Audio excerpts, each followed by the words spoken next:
సినీ నిర్మాత బండ్ల గణేష్ సంకల్ప యాత్ర తిరుపతి జిల్లా రైల్వే కోడూరుకు చేరుకుంది. పారిశ్రామికవేత్త, టీడీపీ నాయకుడు మాచినేని విశ్వేశ్వర్ నాయుడు, గుండయ్య నాయుడు, టీడీపీ నాయకులు, కార్యకర్తలు బండ్ల గణేష్ కు ఘన స్వాగతం పలికారు. ఈ సందర్భంగా గణేష్ మాట్లాడుతూ, రాష్ట్ర ముఖ్యమంత్రి చంద్రబాబు నాయుడు గతంలో జైలు నుంచి క్షేమంగా బయటికి వస్తే బండ్ల గణేష్ తన ఇంటి గడప నుంచి తిరుమల వెంకటేశ్వర స్వామి గడప వరకు పాదయాత్ర చేస్తానని మొక్కుకున్నానని అన్నారు. భగవంతుని ఆశీస్సులతో చంద్రబాబు జైలు నుంచి క్షేమంగా రావడం, రాష్ట్ర ముఖ్యమంత్రిగా ప్రమాణ స్వీకారం చేయడం భగవంతుని ఆశీస్సులతో అన్ని బాగా జరిగాయన్నారు. సంకల్పయాత్ర, ఈ యాత్ర రాజకీయాలకు అతీతమని, పాదయాత్ర ఇప్పటికీ 460 కిలోమీటర్లకు చేరుకుందన్నారు. ఇక్కడ జనాదరణ చూస్తుంటే రోమాలు నిక్కబొడుచుకుంటున్నాయని అన్నారు. మరో 2 రోజుల్లో తిరుమలకు చేరుకొని వెంకటేశ్వర స్వామిని దర్శించుకొని మొక్కు తీర్చుకుంటానన్నారు. తిరుమల వెంకటేశ్వర స్వామి ఆశీస్సులు రాష్ట్ర ముఖ్యమంత్రి చంద్రబాబు నాయుడుపై ఎల్లవేళలా ఉండాలని కోరుకుంటున్నానన్నారు. గౌరవ ముఖ్యమంత్రి తెలుగుదేశం నేత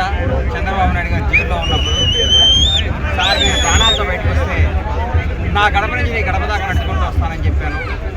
గత నెల 12వ తారీఖు నాడు సార్ మీద కేసు కొట్టేయడం జరిగింది. మొక్కు తీర్చుకోవడానికి జనవరి 19వ తారీఖు బయలుదేరాను. దారి పొడుగున ప్రతి ఒక్కళ్ళు ఆదరణతో ఆశీస్సులతో ముందుగా తీసుకెళ్తున్నాను. ఇది రాజకీయ యాత్ర కాదు, ఇది దైవ సంకల్పం. 7 కొండల వాడికి మొక్కు చెల్లించుకునే యాత్ర. దారి పొడుగున చంద్రబాబు నాయుడు గారి అభిమానులు కానీ, తెలుగుదేశం అభిమానులు కానీ, ప్రతి ఒక్కరు నా ఆత్మీయులు అందరూ కానీ నన్ను ప్రోత్సహించిన విధానం చాలా సంతోషం వచ్చింది. పైగా నా అదృష్టం, నేను రాజంపేట నుంచి ఈరోజు అన్నమయ్య దర్శన దారిలో నడుచుకుంటూ పోతున్నాను. ఇది పూర్వజన్మ సుఖంగా భావిస్తున్నాను. ఆ స్వామివారిని 2 రోజుల్లో స్వామివారి పదవి ఇది ఇంకొకసారి చెప్తున్నా, ఇది రాజకీయ యాత్ర కాదు. చంద్రబాబు గారి కోసం నేను మొక్కుకున్న 7 కొండల స్వామికి మొక్కు తెచ్చుకుంటున్న యాత్ర. అంటే స్వామివారికి మీరు మొక్కుంటేనే ఇది స్టార్ట్ చేశారు?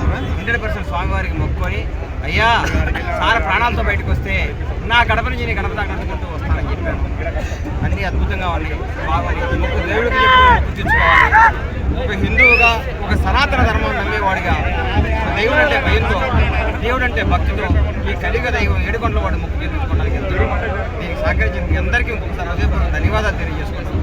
శుభమస్తు షాపింగ్ మాల్. పెళ్లి జీవితంలో వచ్చే పవిత్రమైన క్షణం. ఆ క్షణం ఎప్పటికీ గుర్తుండిపోవాలంటే మరింత ప్రత్యేకంగా ఉండాలి. మీ శుభలగ్నం కోసం అద్భుతమైన సంప్రదాయ వస్త్రాలతో సిద్ధం శుభమస్తు షాపింగ్ మాల్. కన్నుల పండువగా హృదయాలను హత్తుకునేలా ప్రతి డ్రెస్, ప్రతి చీరలో ప్రేమను నేసి భావాలనల్లిన శ్రేష్టమైన కలెక్షన్స్. 1+1 లైట్ వెయిట్ పట్టు శారీస్ 850 రూపాయలు, 1+1 పోచంపల్లి శారీస్ 1200 రూపాయలు, 1+1 కుప్పడం పట్టు శారీస్ 2500 రూపాయలు, 1+1 సాఫ్టీ పట్టు శారీస్ 2200, 1+1 బ్లౌజ్ పట్టు శారీస్ 4000, కళ్యాణం ప్యాక్ పట్టు శారీ 2500, వడ్డానం plus necklace plus blouse work ఉచితం. 3 digital print dress materials 899, 2 branded leggings 299, 3 branded night dresses 899, 3 Jaipur print nighties 550, branded men's wear, ethnic wear మరియు కిడ్స్ వేర్ పై అప్ టు 50% ఆఫ్. ఇలా మీ జీవితంలోని అద్భుతమైన క్షణానికి అదే స్థాయిలో అద్భుతమైన వస్త్రాలు. ప్రతి వేడుక శుభకరం. శుభమస్తు shopping mall, VRC centre, Nellore.